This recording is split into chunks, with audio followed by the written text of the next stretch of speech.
एक बार की बात है, एक गुरु और उनका शिष्य गांव से आश्रम लौट रहे थे। रास्ते में उन्होंने देखा एक बहुत सुंदर बगीचा। फूल खिले हुए थे, पेड़ों पर मिठे फल लगे थे।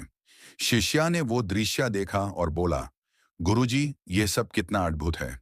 काश मैं हमेशा ऐसे ही सुख और सुविधा में रहूं। मुझे बस ये मिल जाए तो मैं संतुष्ट हो जाऊंगा। गुरुजी ने हल्का सा मुस्कान दिया, पर कुछ जवाब नहीं दिया। वो दोनों आगे बढ़े। कुछ देर बाद रास्ता कठिन हो गया। पत्थर थे, कांटे थे, पेड़ गिर कर रास्ते को रोके हुए थे। शिष्य परेशान हो गया, गुस्से में बोला, ये कैसा रास्ता है? थोड़ी देर पहले तो सब कुछ सुकून था, अब इतनी मुश्किल। गुरुजी ने कहा, बेटा, इसी रास्ते पर आगे चलना है।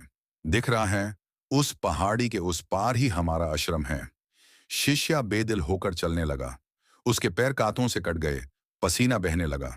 दिल में गुस्सा था कि गुरुजी ने आसान रास्ता क्यों नहीं लिया। जब दोनों अंत में पहाड़ी पार कर गए और आश्रम दिखने लगा, शिष्य ने थककर कहा, गुरुजी, मुझे समझ नहीं आता, आपने पहले सुख भरा रास्ता छोड़कर इतना कठिन रास्ता क्यों चुना?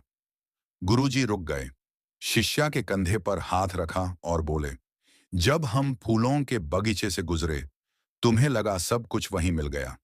तुम्हारा मन वहीं अटक गया। लेकिन सोचो, अगर हम वहीं रुक जाते तो कभी आश्रम तक पहुंच पाते। जीवन भी ऐसा ही है शिष्य। आसान रास्ते तुम्हें सुकून देते हैं, लेकिन रुकावट बन जाते हैं।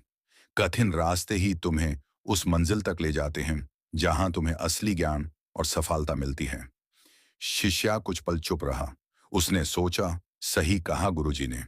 अगर आसान रास्ते में ही बैठ जाएं तो असली मंजिल कभी नहीं मिलती। मुश्किलें दिखने में कठिन लगती हैं, लेकिन वही तो गुरु हैं जो हमें आगे धकेलते हैं। वो समझ गया कि ज्ञान सिर्फ ग्रंथों या मंत्रों में नहीं, ज्ञान तो रास्तों में छिपा है। हर कठिनाई, हर संघर्ष, हर दुख हमें सिखाता है। गुरुजी ने अंत में कहा, बेटा, फूलों का सुख और कठिन पत्थरों की दर्द दोनों को जीवन में अपनाना सीखो, तभी तुम्हारी यात्रा सच में सफल होगी।